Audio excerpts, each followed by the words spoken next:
Hello and welcome to this Chemistry World webinar, Culinary Chemistry. I'm Natalie Starkey from Chemistry World and I'm here with you for the next hour. Now shortly, I'm very excited that we'll be joined by Josh Smalley, who is not only a postdoctoral research associate in the School of Chemistry at the University of Leicester, but also a finalist in the Great British Bake Off 2023. Now, for those audience members who watched the Bake Off series that concluded in December, we saw Josh battle through the weeks, producing some amazing bakes and often bringing a bit of chemistry content in where he could. The team here at Chemistry World were cheering Josh on every week, and we knew that it would be immensely fun to do a webinar with him. So we're very happy to see such a lot of Chemistry World webinar audience members join us today. Now, it's no surprise that since the Bake Off, Josh's time has been in high demand. And so we're very fortunate to have him with us today to talk about his work in the lab and the kitchen. Today, Josh joins us from his brand new laboratory kitchen at the University of Leicester. So let's welcome Josh on the screen now. Brilliant. Hi, Josh. Welcome to the webinar. Hello, I'm here in my new science kitchen, looking lovely, ready to go. It looks amazing. I'm really excited. We've got two cameras on you today. We're getting double Josh. So we've got your camera up close of all the demonstrations that you're going to be showing us today, which is really cool. I'm glad to see that's working. Now, this is a really brilliant space, and I'm really glad you've been able to join. I think we're the first people to see this. Is this a kind of an exclusive for Chemistry World? This is its debut, yes. It's only just, the paint's still just drying almost. It feels that new. So yeah, but this is the first outing of it and I can't wait to do it. Oh dear, I mean, your life seems very busy right now. I'm just wondering how you're combining your research and baking at the moment. Is life a bit all over the place as you try to do all of these things since the Bake Off last year? Yeah, it definitely is a bit of that, but I've always loved to keep myself busy, always, with everything I do. So I just love to do bits of everything. And one of the big passions I really wanted to do was to use my baking passion and having appeared on the Bake Off to try and combine that with my day-to-day job of my love of chemistry as well, and try and do a little bit of the two mashed together and do a bit of the science behind some of the baking that we do and that you see in the Bake Off tent. Brilliant, and that's what we're here for today. So really good to have you here. I'm just wondering, before we begin, I'm just wondering what inspired you to give Bake Off a try. It's such a big undertaking, isn't it? Is it something you've been thinking about for years, or was it sort of a spur of the moment decision to apply and you thought, I'll just give it a go and see what happens? Well, look, I've always baked. So I've baked since I was about 8. So I've baked for about 20 years now. And I remember mentioning that to Paul Hollywood in the tent, actually. He asked me the question, how long have you been baking for, Josh? And I said 20 years. He nearly fell over. He thought, didn't think I was old enough. But yeah, so I've baked for as long as I can remember. And I've just always absolutely loved it. And just grown as I've gone through. Always wanted to challenge myself and try new techniques. I think that's where my science and my baking sort of passions overlap. I just love to experiment and try new things and just see how things work. So I think that's just gone from strength to strength. And I did enter the Bake Off once before, quite a few years ago. And then, in the years since that, I've just broadened my baking repertoire, do different baking disciplines now, definitely added another level on my sort of presentation and taking lovely pictures of things. And yes, it just gave me that urge just to enter it once more. I had a lot of encouragement from my friends and my family to enter, and also my nan as well. So my nan was was like my #1 fan, and she was always wanting me to enter again. And unfortunately, she was ill in 2020, just after COVID, and she passed away. And I said to her, before she did, I said I'd enter it one more time for her. And then fast forward a couple of years, and here we are. I made it all the way through to the final Bake Off, and yeah, absolutely loved it. Oh, it's just brilliant. And it was so good. As I said, the Chemistry World team was so excited each week, just watching what you'd done and if you'd got through another week. I was wondering if you think your chemistry and your work in the lab has helped you with your baking, or the other way around. Do you think you've always kind of been just very good in this kind of setting? Because I think baking and chemistry labs are not that dissimilar. Yeah, and that actually almost takes me to my first slide that I'm going to show you. But definitely, the two overlap and they've helped each other out. So I remember speaking all throughout my journey in the Bake Off, and they were asking me the question, do you think your science background helped you? And it definitely did. I think there's that organisation that I'm always prepared when I go into the lab. So I'd never go into a lab to do an experiment without being really prepped for it. So I took that same mindset going into the bake-off tent. So I think everyone said on the back of it, I was one of the calmest bakers they've ever seen in the bake-off tent, because I just knew exactly what I could achieve in the set time frame, and I just got on and just did it. So that definitely helped. And then I think the attention to detail, working under time pressure as well, because I'm often juggling lots of things in a chemistry lab. So working to a set time, I'm quite good at sort of coping with that. And also I think reacting to things where something goes wrong, and being able to think on your feet and troubleshoot. And I think that just comes with the experience. When you've been working in a chemistry lab for many years, you know, if something's not quite right, you know very quickly how to solve that problem. And I think that helped me as well in the bake-off tent. Absolutely. No, I completely agree. Now we do have a poll question before we begin with your demonstrations. We've got a question for our audience members today. So if we can bring that up on screen now. The question is, do you carefully measure your ingredients when you're baking, or do you freestyle it? We're interested to see who we've got in the audience today. Now, I know I'm a bit of a stickler for measuring out ingredients when I cook, and I also stick really closely to the method. Now, I don't know if that's because I've also been trained in chemistry and I've worked in the clean lab for years, or whether it's just that I don't know enough about cooking to not follow the recipe. I feel like I have to, because otherwise it will probably go wrong. But we want to see what you're doing. What do you do at home? What's normal? We've got a lot of people answering already. You can say that you measure carefully. You can say you use the recipe as a guide and don't measure exact amounts. And I know quite a lot of people do that, and I'm kind of envious of you because I'm too scared to do it. Yeah, it depends what you're baking. That's a good point, actually. Maybe, you know, some things it really matters, and maybe you don't bake. That's fine. If you're here and you don't bake, we don't mind. We like everybody. So yeah, you're welcome. You might learn something from Josh today, so that's good. We do have people who are putting I don't bake, so that's really interesting. Okay, so let's share those results on screen now. Let's see who we've got in our audience. There we go, Josh. I don't know if you can see those results, but yeah, I can see them. Yeah. Okay, so yeah, over 50% measure carefully and follow the recipe. So maybe, I don't know, maybe we have a lot of chemists in the audience, perhaps I'm going to suggest. But that's quite interesting. Does that surprise you? I'm looking at that. I'm thinking actually those first two, that probably sums up exactly how I approach my baking. I think for certain things, when you're doing like particular pastry, or if you're doing like a lot of the creams you've got to set, or when they've got eggs in, you've got to be really accurate with the weighing, because if you don't quite have those right, then it can really affect the result. So I would say the majority of my bakes, I'm definitely the top one, but I do also feel a little bit of the ones lower down where it's like, I think once you become experienced at making certain things, you can sort of eyeball it a little bit. So I definitely know, like with bread, I can eyeball it a little bit more now, because I've baked bread so many times. So I know if the dough's a little bit softer or not quite, or too stiff, I just know how to add or take away a bit of moisture or flour to compensate for that. But yeah, no, that's pretty much what I was expecting, I think.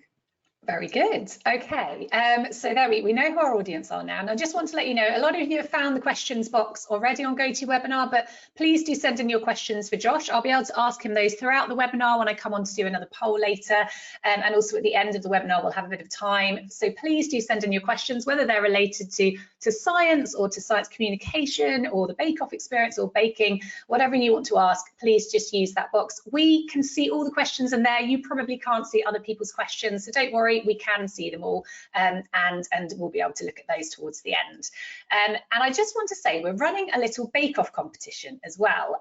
We thought this would be a fun thing to do because we've got a lot of chemistry people in the audience who, you know, people that know a lot about chemistry, but also probably quite a lot of keen bakers. So we're saying we've got 2 weeks now. If you want to bake something and send us a picture and a little description of your chemistry inspired bake, we'd love to hear from you. You can contact us on all our social media channels for Chemistry World. We'll share the links for those in the chat.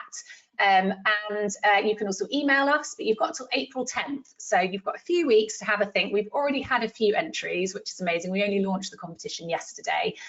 We've got some Chemistry World online subscriptions as prizes and a nice book voucher as well for the top for the top bake. So we'll call them your showstoppers, but just have a go if you're into baking. Josh is actually going to judge them. We're not. He knows a lot more about this than we do. So we'll be able to announce the winners the following week after April 10th. So get baking, and we'll love to see what you come up with.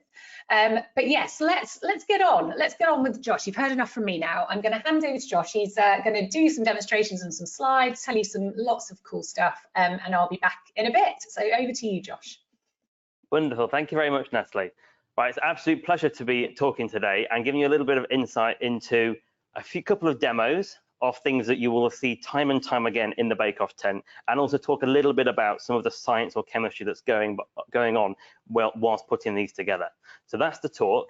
I've got a next slide is going to feature, hopefully, yes, perfect. So this is where you'll have seen me. On the left is my day-to-day job in the lab, chemical biology lab, which as I stand here right now, I can look straight across and I can see that where I'm a postdoctoral researcher at the University of Leicester. But then last year, I was doing something rather different, and I was baking in a big white tent and got all the way through to the final. And one of the bakes that I did during my time on the Bake Off, I love to try and showcase all of my passions and my interests, and through all of the bakes, in particularly the showstoppers. So I did one for rugby, one for my love of the gardening, and then there was this one here that was for chemistry. So I dedicated my chocolate bake showstopper on week 4 to chemistry. The brief for this one was actually to do a celebratory chocolate box, for just a special reason in mind. So for me, I chose chemistry for this one because we are celebrating our centenary period for the Department of Chemistry here at the University of Leicester next year. So but the whole university as a whole is sort of going through its centenary period. So I thought that'd be a really nice way to try and showcase it, especially because tempering chocolate, which is what we had to do for the panels, there's a lot of science that goes on behind that, but also just because I thought it was a lovely way to try and just showcase using chemistry in lots of different ways on the slide. So with the chemistry, what we did for this is I tried to bring the university into the tent. So as you look at it there, you'll see it's on a wooden board that came from the teaching labs here at the School of Chemistry. And then also the glass stand that it sits on was made by our resident glassblower in the department as well. So along with there being chemistry decorating it or chemistry cutouts on there, there was also actual bits of chemistry from the department which came in as well. So I thought that was really lovely to do. So on to the first, really the demo is going to be on chocolate tempering. And chocolate tempering is one of those bake-off classics that you will see time and time again, also rigged with quite a bit of failure as well, because often chocolate week in bake-off is always the hottest day of the year. And when you're working with chocolate, you do not want it to be warm because that can really affect things. So what we're doing in this process is we're transforming this soft, dull, untempered, just shop bought chocolate at the start, and we're going to transform that now into this really shiny, hard, tempered chocolate that melts in the mouth, but you can handle it really easily. So the stuff on the left, if you pick it up, you can see in the photo here, it melts on your fingers to the touch. It's quite soft, whereas the one on the right, you can pick it up, you can handle it, and it keeps it shiny, and it has a perfect snap to it. So I'm going to talk to you today about what's happening in the process whereby we temper the chocolate and transform it to the one on the left to the one on the right. So, but to answer that, first of all, I'm going to have a little look. We're going to have a little look closer into what's actually in chocolate and which bits in particular are the reason as to how we can approach this tempering process. So, if we zoom in on our chocolate, you'll see that it is made up of mainly these 4 things. You've got sugar crystals, we've got cocoa solids, we've got milk solids, and they're all in a sea of cocoa butter. There's also lots of other flavor compounds in there, and in fact, I read a paper that was published recently which said that there's about 600 different aroma compounds that you have in chocolate. So that just gives you an idea of the complexity that we've got in chocolate. And that's got things such as your caffeine or other compounds such as polyphenols, and they're to do with a lot of the flavor that you get in there. But these are the 4 main components that we've got in the chocolate. And when it comes to the tempering, the one that we want to look at in the most detail is actually the cocoa butter. So the cocoa butter, this is like fats, and this comprises of these triglycerides, which are shown on the left-hand side here, and these themselves are comprised of individual fatty acids. And these fatty acids, they link together via a ester bond with glycerol on the far right, and that forms these fats. And it's these fats that the way they stack together in your chocolate and they take on a crystallized form, and it's this crystalline form that we need to make the most of when we're doing the tempering. So the chocolate itself can actually exist as different forms, but we are wanting, as I'll show you in a few slides, there's a particular one that we want for when we're doing the for the tempering process. So a bit more about these fatty acids. Oh, just stay on that slide, please. One more second. The fatty acids, you'll see on the right-hand side that they're these greasy molecules, so they've got long tails on them. And what you can actually find is the chocolate makers, they all vary different levels of the individual fatty acids in the actual chocolate that they make up, because by having different levels, they actually they can alter the properties of their chocolate. So you'll see the one at the bottom there, which is called oleic acid, and it's got a little double bond in. You'll just see right in the middle of the structure. And when molecules have got that in there, that's called an unsaturated bond or a double bond. And that kink actually means that when these molecules all sit stacked together and they don't pack quite as well, as a result of that, they have a lower melting point, and actually oleic acid will exist as an oil at room temperature, whereas the ones above will be as solids. And so that gives you an insight as to how chocolate makers could actually alter different levels of these fatty acids to get different chocolates with different hardness or different properties. So now I've gone to the next slide. You'll see, so I mentioned that this cocoa butter takes on these different crystallized forms, and there's 6 different ones, and I've depicted them here in cartoon form so you can see that really nicely. So this is all to do for that cocoa butter. So on the left-hand side, on the bottom, you can see your starting chocolate. One that you just go and buy at the supermarket, your normal shop bought chocolate. So that's untempered, and that's going to actually contain a variety of these different crystal forms in there. And you can see that in that box zoomed in. So they've got a variety of crystal structures, and that's this soft, dull, untempered chocolate. And what we're doing in the tempering process is we are going to transform this chocolate, so we're just going to isolate one of these types, and this is going to be just type 5. This is going to be this hard, shiny, tempered chocolate, and I'll talk about the properties of the individual types and the actual process in a couple of slides time. But I think it's now time to come to me, and I'm going to start off the tempering actually right in front of me. So I've got in front of me, I'm going to turn this on.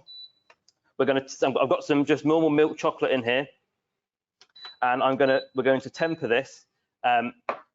I'm going to start it off here. We're going to go back to some slides, and then we can come off and I'll show you how we can put it into different molds. So we start off with, got the milk chocolate. I'm going to heat it over a bain-marie. So I'm going to put some chocolate into there. And then once this water is warmed up, which shouldn't take too long, I'll sit this on top, and then we will, we'll get it melting. So this is one way of doing it. So I like to do it over hot water to control it really, really nicely. I've got my thermometer, my temperature probe here, so I can accurately measure the temperature as we go along. And you'll see in a couple of slides time how important it is that you must hit particular temperatures when you're doing this tempering process. This whole process involves this heating and this cooling, and by doing this, we can modify the actual properties of our resulting chocolate. So one way, like I say, is doing it on a bain-marie. Some people also can do it as a microwave method. So you can microwave this chocolate, and then you can bring it down afterwards. And when it comes to cooling it, you can either cool it in, for example, in some ice water, or just in some cold water, or you can do it on a marble slab. I have not got the luxury of a marble slab today, so I should just be doing it with some cold water. So I shall put this onto here now, and I just like to do it in small bursts. So I'll just leave it on there for a few seconds. And then we'll just, and I keep putting it on and taking it off, and we'll get this to slowly melt. So we'll just do this for a little bit now. And so this here I'm doing today is milk chocolate. And as I mentioned earlier, so we have those different components that's within your chocolate. So you've got the milk solids, the cocoa solids, and when you have the different types of chocolate, they're going to have different levels of each of these. So this is milk. I've got here, courtesy of Henley Bridge, I've got some white chocolate here as well. There's some amber chocolate, and then there's also some dark chocolate as well. And these different chocolates will have different temperatures that we've got to hit in order to do this tempering process. So for milk chocolate, it's one temperature, and for the other ones, it's slightly different. We have much lower temperatures to take it down to for white chocolate, and for the dark chocolate, we have got a slightly higher temperature to do. So whilst I just do this bit, I'm going to talk through the different properties and the actual process now back on the slide. So if we can switch back over to the slides, that's perfect. I'm just going to move this out of the way. move that there. So switch back over to the slide. I'm just going to move this over here. I've got my glamorous assistant to my right, which is my mum, who's going to just help do a little bit of this and tempering whilst I talk to you through this next bit. So the properties of the different crystal forms. So as you can see here, back on the left-hand side, we've got those 6 different polymorphs, different crystal structures that are inside the cocoa butter of your chocolate. And on the right-hand side there, you can see 1 to 6, those different crystal forms, along with their melting point and also some properties of them. And you'll see that as we go from 1 to 6, the melting point increases of that crystal form, and also and you can see the relevant properties that we have with those. And this is to do with, again, the packing of these molecules. So in 1 and 2, they don't pack particularly well together, the crystal form, and so therefore they have a lower melting point. Whereas as you go further down up to crystal form 5 or 6, they pack really, really well, and that results in having increased stability, increased density, and therefore we have a harder chocolate. So 1 and 2, soft and crumbly. 3 and 4 are a bit firmer, but you have a softer snap to them. But it's the crystal form 5, which is the one that we have when we do tempered chocolate. So when you see that in the bake-off tent and you see the beautiful shiny panels or those lovely molds of the chocolates when they get knocked out of the molds, that's the tempered chocolate, and that is crystal form 5. Crystal form 5, that's got its beautiful shiny appearance. It has a lovely snap to it, and it melts in your mouth. You'll see below that there's also another crystal form, which is 6, and that was actually a little bit too hard because the melting point now is almost approaching body temperature. It doesn't actually melt quite as nicely in the mouth, just sort of hangs there. So although that is a very hard chocolate, it's not quite the perfect balance that the chocolatiers like, and they want crystal form 5. So on the next slide, I'm now going to show you the actual tempering process, which is what's happening right to my right now. And so this is what's happening when we do the tempering. So you'll have seen in the bake-off tent what we do, we're heating and we're cooling, and this tempering process can apply to lots of other things in life as well. So for example, people can temper metals, and it's the same sort of process. You're heating and you're cooling a metal, and by doing that you can get particular properties, so particular durability or particular hardness of a metal. And that's all we're doing here as well. We're just heating and we're going to cool. So we start at A on the left-hand side. You've got your room temperature chocolate as a mixture of those crystal forms. As we then heat it, so we heat it all up to 50 degrees, and that is going to take it up, so it's going to melt all of those crystal forms. So you'll see on the slide on the previous page, we had a variety of different melting points, and that's above all of them. So at B, they're all melted. We then cool that chocolate down, and we can cool that chocolate down usually either on a marble slab, or we can put them in some cold water and just bring it down slowly. Some people can also do a seed method. So what you can do, you can actually seed the chocolate with pre-tempered chocolate, and that can also help and to start that crystals off. But what we tend to do is, I like to just do it, just melt it and I just cool it. So we cool it down, and at point C we're cooling it to 27 degrees. And at 27 degrees, if you just see in the top right, you'll see that 27 degrees, it's at or above the melting point for the type 4 crystal form that you saw on the previous slide, but it's below type 5, and that's the one that we want for our tempered chocolate. So by keeping it below, taking it to 27, we're now encouraging these type 5 crystals to grow, because we know that below 33 they will solidify, they will start to crystallize out.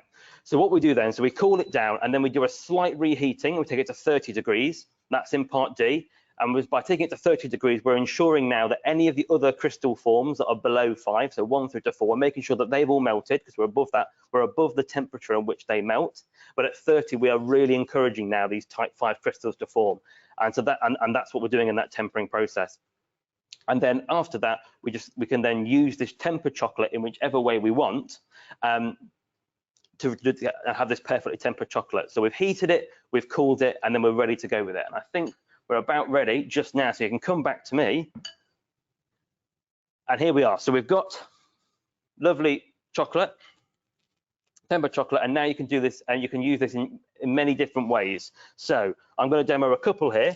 One of them is, actually, I'll do this one first. So one way we can do it is, as we did on the bake-off tent, you'll have seen we had those beautiful panels that everybody did to create a chocolate box which went around our surprise chocolate dessert inside. So with that, you can just take the tempered chocolate, and we can just put it onto your acetate sheet or something like that, a lovely shiny surface, and then we just smooth that out ever so slightly, You don't want to move it too much, just a little bit like that.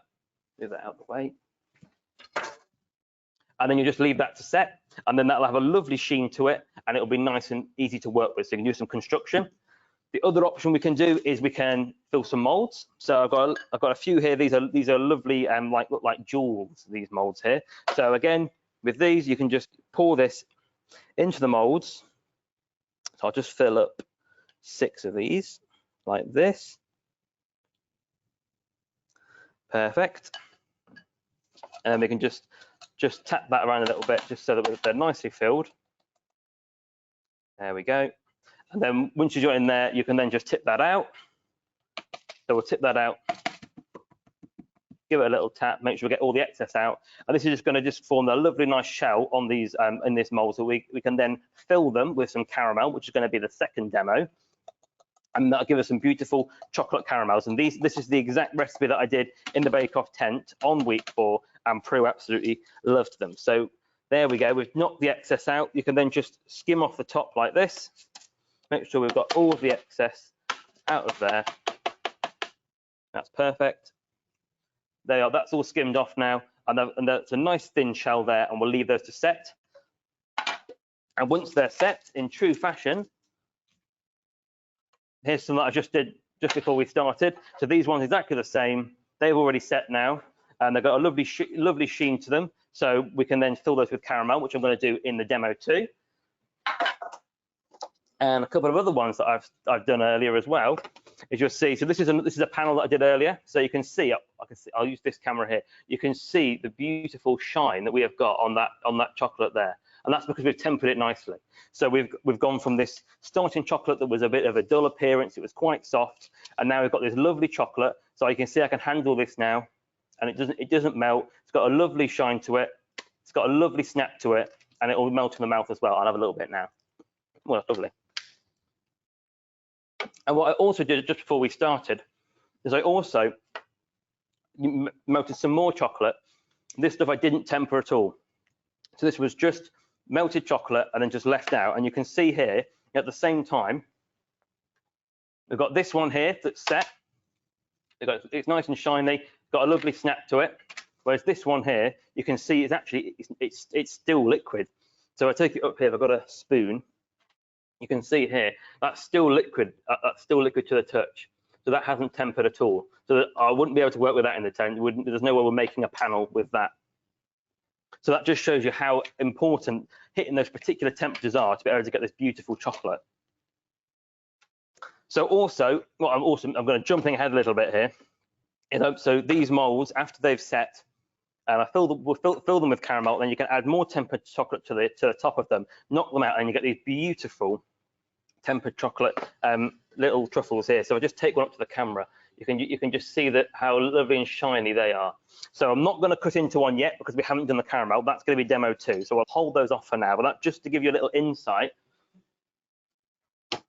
into what you can do with the tempered chocolate. So I shall leave these now, and I think we are ready to go to a poll, or some questions, and then we can come back for demo 2. Absolutely. Wow, thank you. So it turns out, yeah, my tempering process over the years has been very amateur. I've used the microwave, and sometimes I've burnt the chocolate, and yeah, things haven't gone so well.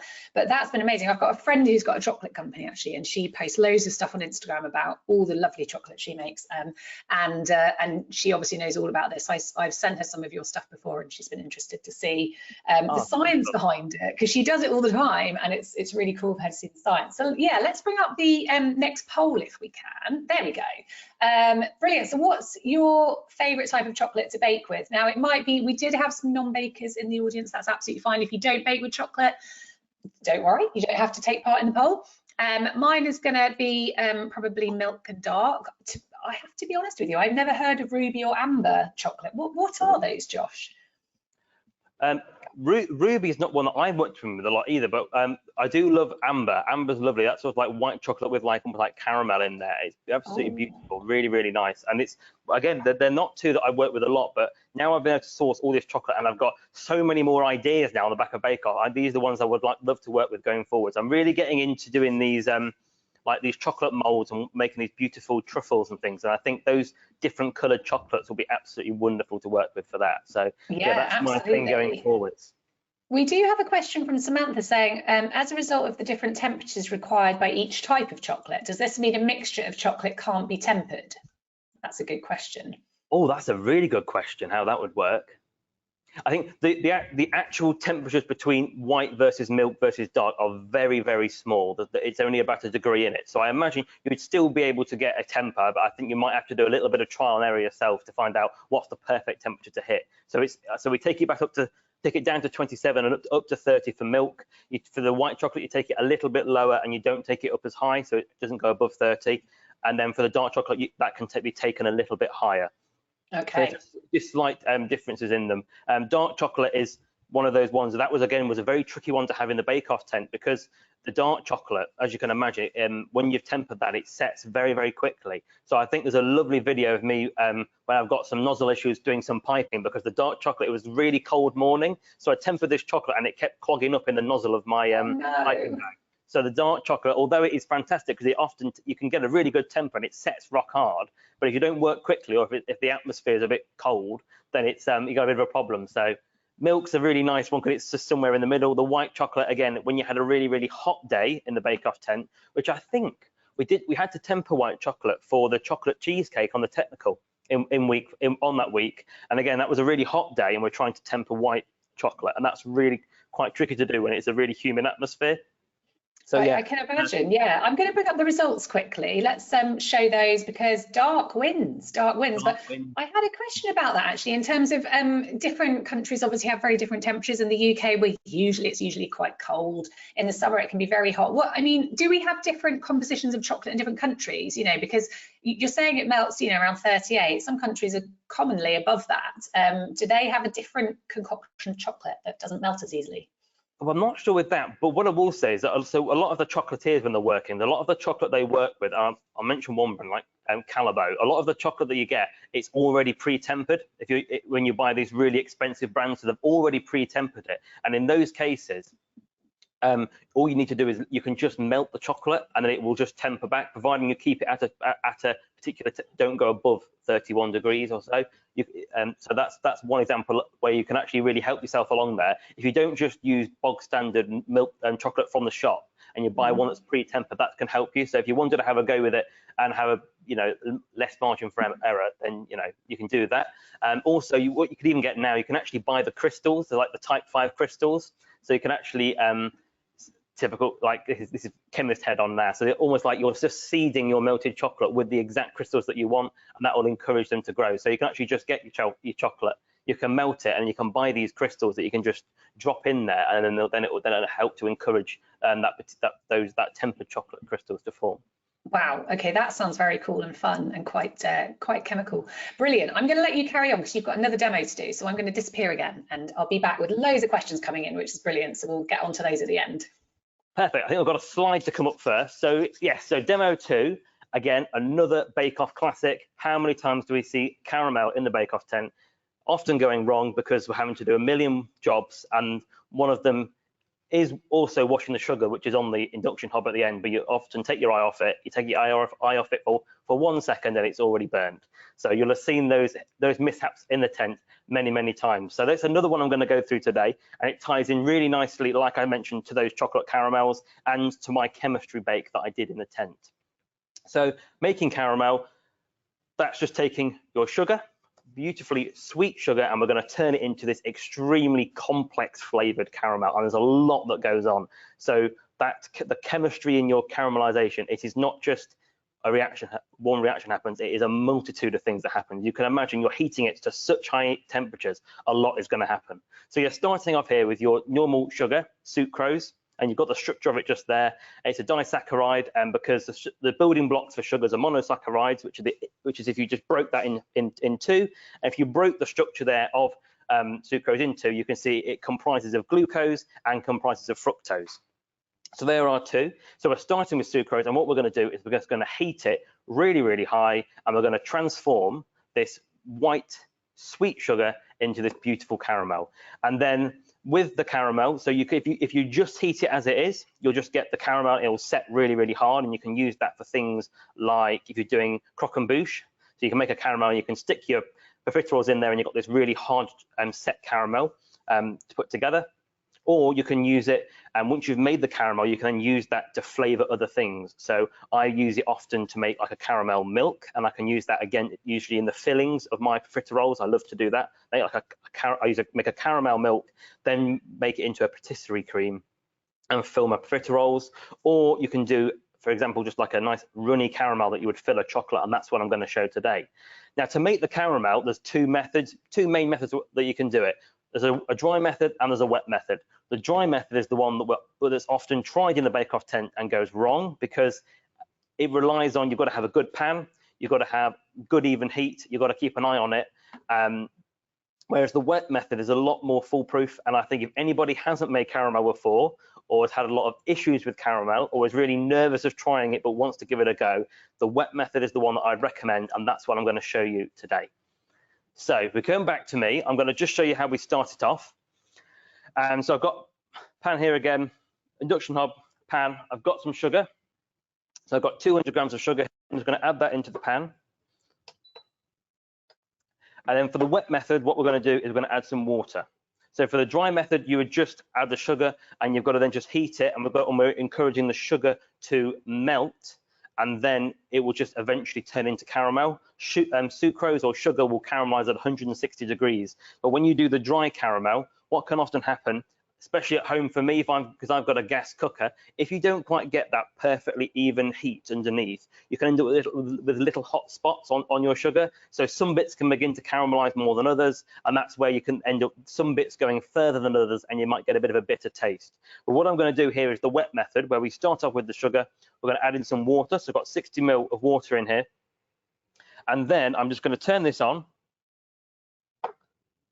hopefully. And I am not going to touch it. I'm just going to completely leave that. And that is going to, first of all, got the water in there. That's going to dissolve the sugar. So we're going to have a sugar syrup. And then as we go through and we keep heating it, the water is going to boil off, and we're going to concentrate that sugar syrup down, and eventually it's going to then turn into caramel. And the really nice thing about this bit is that sugar syrup also has a multitude of uses, and I'm going to show you that in a couple of slides. So I think I'll just leave this now just to do its thing. Hopefully that's fine. And whilst we do that, I'll go on to these next couple of slides. Here we go. So yes, so making caramel. So this is the wet method. So as you just saw, I did the sugar and the water to a pan. I'm just going to leave that now. And then we're going to heat this, and we're going to make it into a sugar syrup first. We're going to boil off the water. We're going to keep boiling it off, and eventually we'll get down to just neat sugar, and it will caramelize. And once we get to caramelizing, and that is at 160 degrees, the caramelizing, it can start at 160, but you can take it to different levels. And you can see on the right-hand side here, different levels of caramel, different colors. Obviously, as you go along more towards the darker, you're going to get more flavor in there. It's going to start to take on a slightly bitter taste, but you can use these in different ways, and they have different uses. So when we're getting to the low end, so around about 155, 160, that quite light caramel tends to be what we would use for things like honeycomb. Whereas as you take it further along, you're going to get the ones in the middle, the hard set caramel. That's what I'd use for like a croque and bouche to stick my profiteroles in. And if you were trying to if you wanted to get a really strong, almost bittery taste in your caramel, if you were making a caramel sauce, for example, and then you might take it a bit further. But they all have different uses. And actually what's really interesting, I think, is the sugar syrups. And I'll put that on the next slide just so you can see. So as I'm heating this sugar right now, this sugar syrup can be used in different forms as we go through it. So right at the moment, we're just probably at the early stages now. So if I was to just take this off the heat, so the sugar's dissolved, if I was to take this off the heat, this would just be quite a thin flowing sugar syrup. And we could use this for things such as like a cake drizzle. So like on a lemon drizzle, we could use it to make jam. So you can have people will know the jam setting temperature is usually about 105, 106, or use for fondant. As we take it a bit higher, so we get more towards 118, 121, we've boiled off more water, so we're going to have a thicker sugar syrup now. This sugar syrup is quite useful for things like Italian meringue or making your own marshmallow. And then we go a bit further, it gets more viscous, you're using it for nougat. We go further again, and we've got it, and it says that we've got 100, 32 to 149. That's just going to set now really hard, but it's still going to be sweet. It's still sugar. It's still going to be very sweet, and that's going you can use for things like candies and things like that. And then, as I mentioned, we get as we begin to get a light caramel color on it, we can use it for honeycomb. And then once we get to 160, that's when the caramelization kicks in, and we're going to use it this caramel for all sorts of sauces. So on the next slide now, we have got the chemistry going on.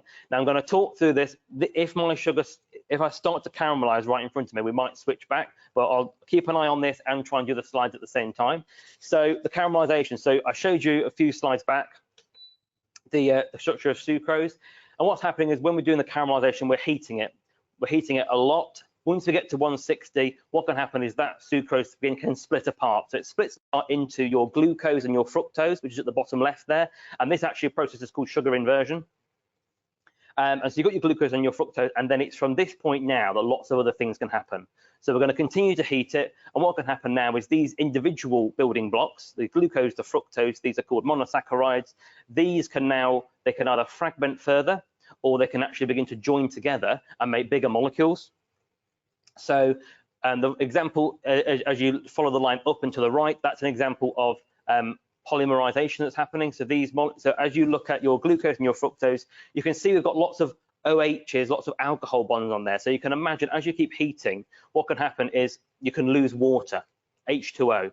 So what happens is we keep heating, we get dehydration reactions occurring via condensation reactions, and then we can end up with these molecules polymerizing.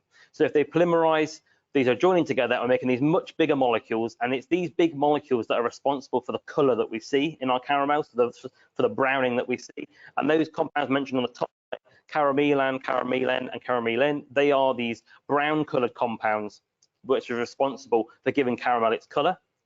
And then if you look at the bottom right-hand corner of that scheme, you can see some of these decomposition products that you can get as well. So actually your glucose and your fructose can fragment under this intense heat that we've got, and we can give off these other smaller aroma compounds now. And these are just an example of some of the ones that you can get. There's loads of aroma compounds, as you can imagine, because caramel has got such an intense, complex flavor to it. So you've got maltol there, which gives it the toasty flavor. A bit of ethyl acetate gives it a bit of fruitiness. There's all sorts of furans that can be produced, and you can see the furan bottom left. You can see how that structure looks similar to those building blocks on the left-hand side, your fructose and your glucose. So you can see how we get to that, and then they're responsible for the nutty flavor that we get for caramel.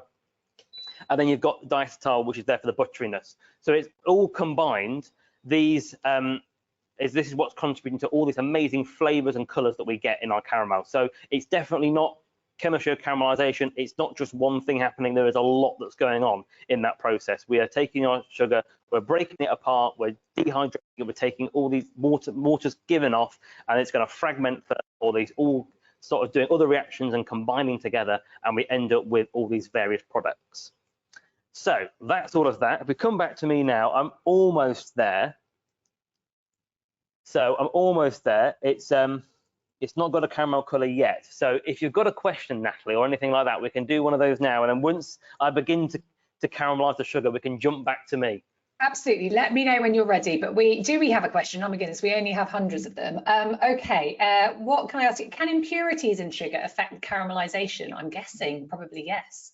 Yes, definitely. And that's often why when you'll see any recipes from doing caramel, they always stress you must have a really clean pan. Because if you have anything else already in there, because you're heating it to such high temperatures, anything else that's already in there will begin to burn, and that's then just going to affect it, because you're going to get all those horrible bittery flavors in your caramel. So yeah, you want to have it as a nice clean pan. Like I say, a good quality pan goes a long way. So this one is perfect. And when I do this caramel in this pan, I will make the sauce, and after I've made the sauce and I pour it out, the pan is completely spotless clean. It's perfect. There's none of that. Got to go and hack away and try and get all of this rock hard caramel set to the side. It is beautiful. So that goes a long way with it. Another quick question: where does your apron come from? We all want to know. This apron. So I'm also part of the East Midlands RSC, Royal Society of Chemistry, local section. So I actually designed this myself. As you can imagine, I'm a bit arty. So it says Wonder Baker using the chemical elements. And so I'm on the committee, especially during when we had COVID times. I was trying to kickstart doing a few networking competitions and activities for people, for local sort of like early career researchers. So I was doing a few baking competitions, and then the winners got to have one of these aprons. But I've got one for myself as well because I designed it. That is very lovely. We had a question about will the slides be available? Now, we're not going to make the slides available to the audience today, but we have invited Josh to write for Chemistry World in the future. So they were asking about all these temperatures that they need to know about for the caramel and the chocolate and everything. So actually, maybe that's a good idea for a future article that you could be working on. And yeah, people want to know more. So yeah, that would be helpful. Sounds good to me. And we can put a recipe in there as well. I think people would love that. How's your caramel doing? I didn't know it took so long. I thought it would melt really quickly. Yeah, we're getting close now. We're getting very close. I'm beginning to get a colour on now, so I can. I don't think I'm going to have to show it to camera. It's too deep, but I've got it's got a nice caramel colour to it now. You don't want to leave it on. It can very, very quickly go too far. So I'm going to leave it at that now. So I've taken it off the heat. I've now got some butter here. So I've got 100 grams of butter, which I'm going to mix into this. So put that into there, got a whisk, we'll mix all that in. Oh, it smells amazing. Fortunately, we haven't got. We can just about see that on the bench camera. The colour's looking good, yeah. Yeah, we haven't got smell-o-vision, have we? So you can't smell it, but I can, and it's delicious. So we're going to add that in first. And then, after that, we've got some cream here. So we've got 120 ml of cream. That's going to go in.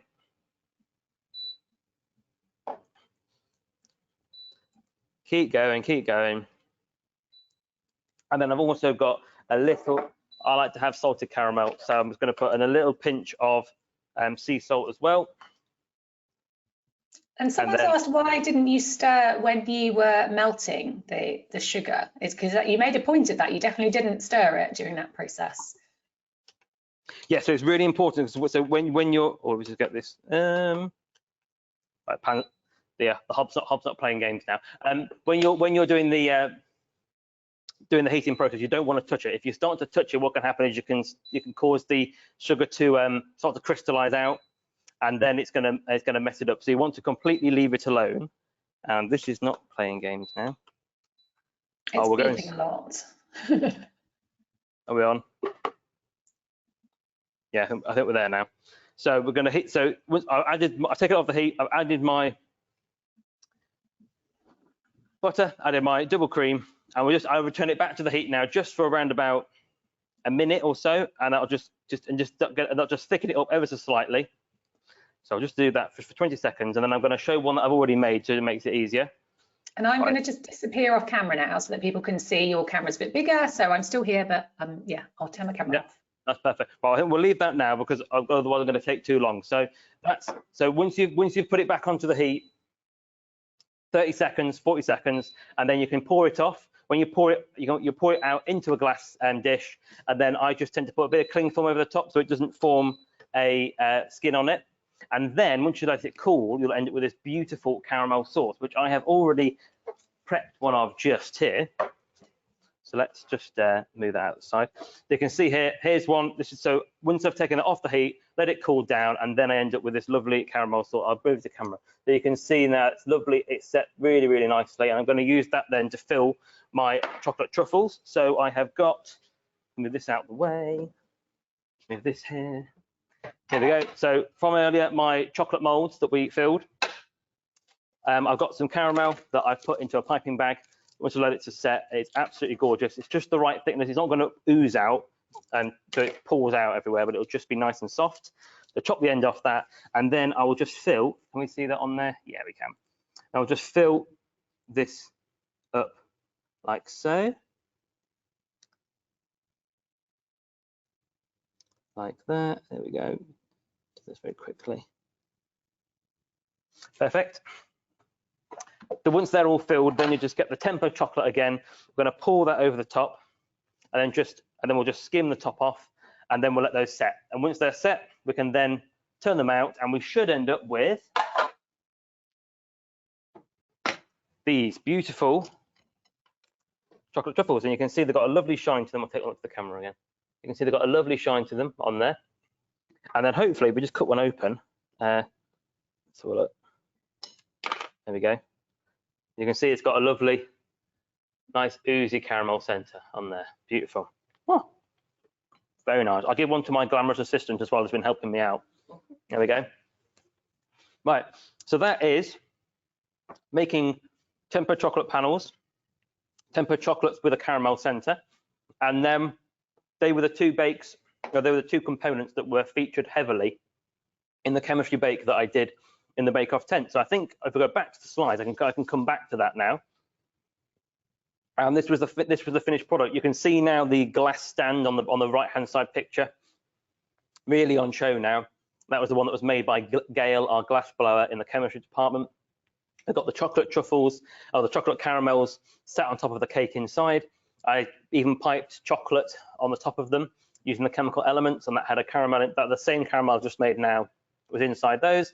Then on the top of it, I piped all sorts of different structures. I don't know we're doing okay for time actually. I might just spend 2 or 3 minutes just going through a couple of those structures that I did on the top, because I remember talking to all the producers and the fellow bakers and the judges about all of these compounds whilst I was in the Bake Off tent. This was the moment when Prue told me that I'd gone too far now, Josh, you've lost me completely. You lost me at the last roundabout. So I think I went off on one. I got a bit carried away with all of my passion for chemistry, and I don't think she was quite as interested in it as me. So we've got butyric acid on the top left. So this is a compound that's found in American chocolate.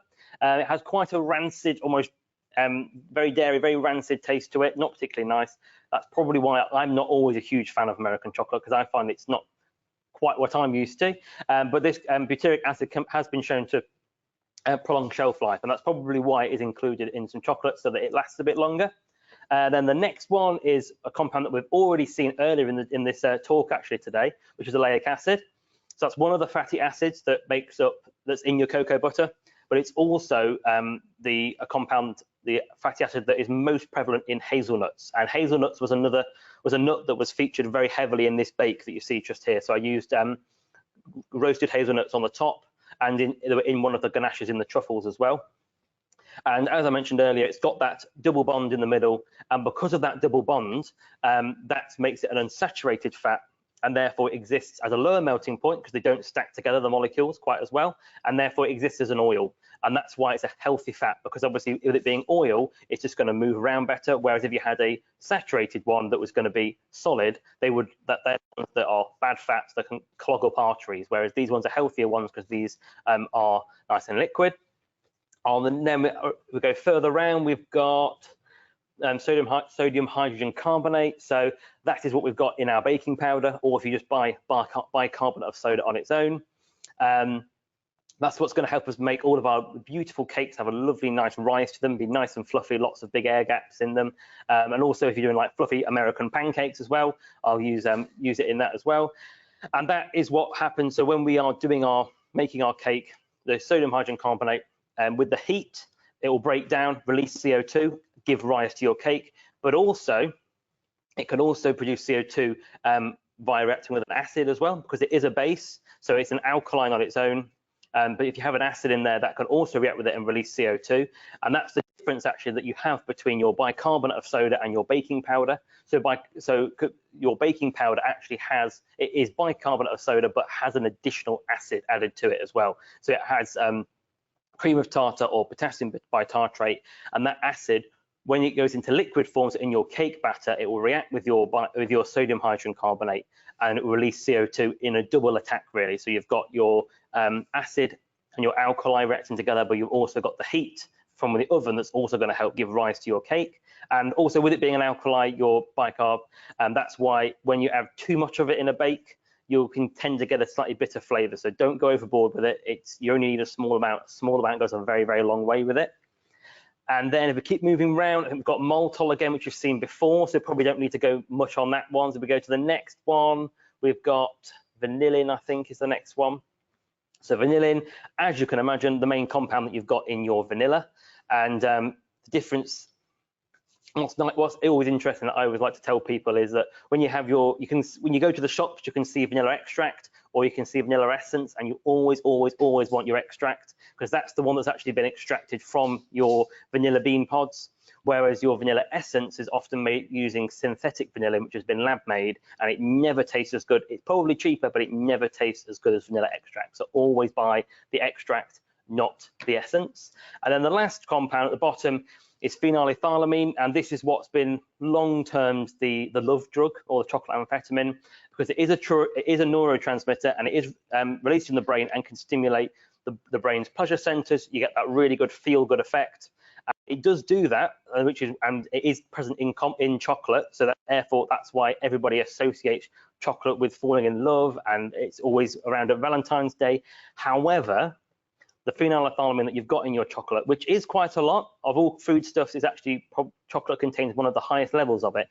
That phenylethylamine in your chocolate doesn't actually make it to your brain. It gets metabolized and broken down long before it reaches there. But I suppose it's quite everyone associates with it, so I don't think we're going to be able to convince people otherwise. But that's all of the compounds in it, and I think that probably summarizes really nicely up my chemistry bake. And then now over to you. It's your turn to have a go at doing your own chemistry themed bake.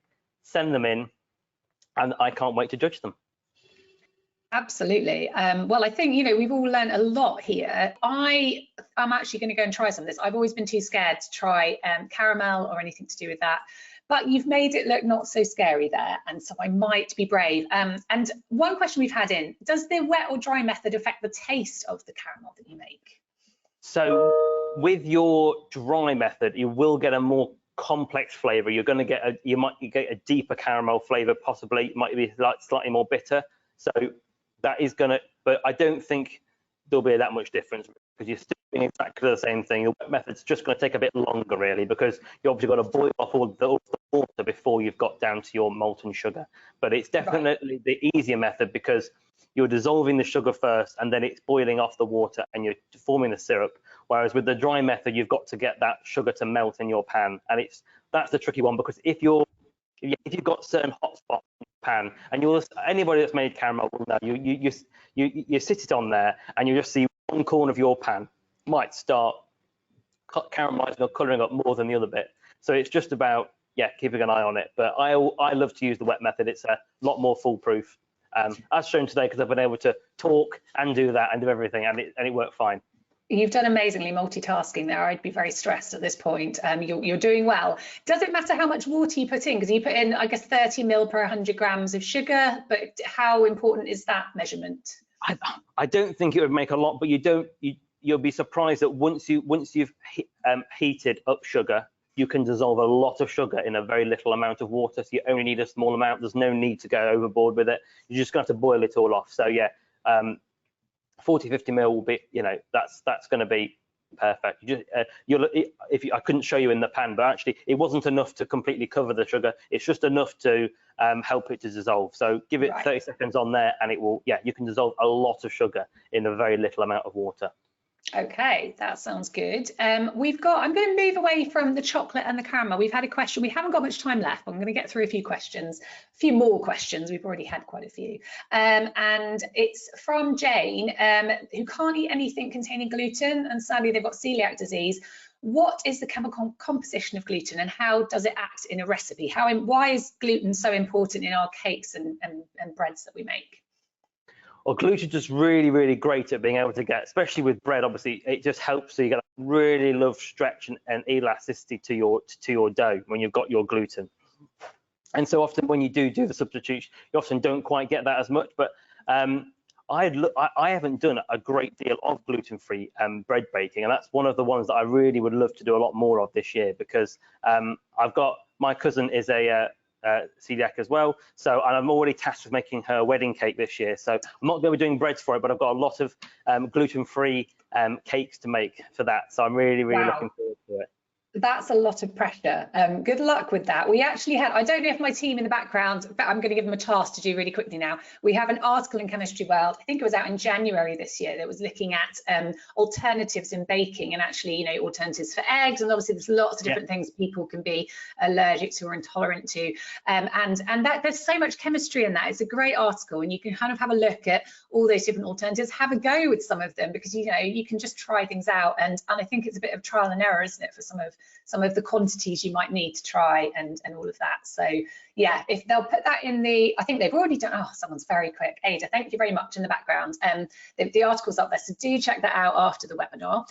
We've had a few comments from on campus in the University of Leicester, and people are saying, who are watching you, can we have some of the chocolates that you've made? Because they're all, you know, around, and they're seeing that you've made quite a bit there. And I know you've got a bit of a team around you, but first come, first served.